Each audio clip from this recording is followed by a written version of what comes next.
Assalamualaikum warahmatullahi wabarakatuh. Teman-teman semua, izinkan saya berbagi pandangan. Saya mengikuti dengan seksama apa yang sedang terjadi di negeri ini. Dan terus terang kondisinya tidak baik-baik saja. Rupiah jatuh ke titik terendah sepanjang sejarah. Harga-harga naik, kesempatan kerja menyempit, daya beli rumah tangga melemah, tabungan tergerus. Dan ini berdampak pada hajat hidup orang banyak. Tantangan di depan juga masih panjang. Geopolitik yang memanas, konflik membayang di Timur Tengah, dan para ilmuwan mengingatkan El Nino terkuat dalam sejarah pengamatan itu sudah ada di depan mata. Satu ujian saja berat, saat ini beberapa datang bersamaan, maka beratnya berlipat. Dalam situasi seperti ini, yang paling dibutuhkan pasar dan publik adalah satu hal, kepastian. Bukan ketenangan semu, bukan masalah yang ditaburi gula-gula, tapi kepastian yang lahir dari transparansi dan kejujuran. Dari arah yang jelas, dari pemerintah yang tahu akan kemana negeri ini dibawa. Sayangnya itu yang justru tidak kita dapatkan. Data dipilih-pilih, hanya yang baik yang ditampilkan, yang buruk disembunyikan.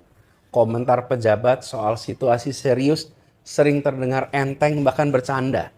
Kebijakan berubah-ubah, hari ini begini, besok berbeda. Pasar bingung, publik bingung, investor menahan diri, bahkan sebagian kabur. Keteladanan juga tidak hadir. Di saat rakyat diminta berhemat mengencangkan ikat pinggang, pemerintah justru sibuk dengan hal-hal yang bukan prioritas. Pemborosan di atas, pengetatan di bawah. Ini tampak sebagai ketidakpekaan. Peringatan sudah datang dari mana-mana.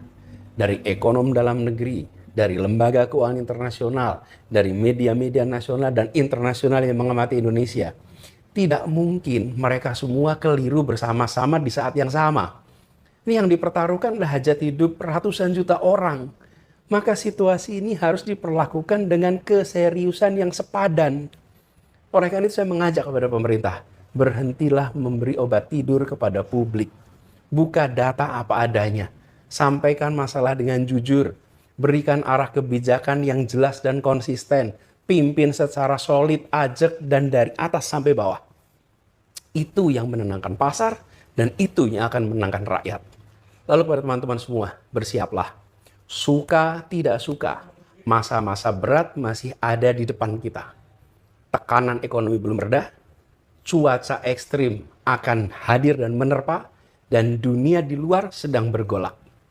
Tentu kita tetap harus optimis bahwa kita akan bisa melewati itu semua. Asal kita berjalan dengan mata terbuka, bukan dengan ilusi yang dibuat-buat. Kita pasti bisa, tapi syaratnya satu, serius.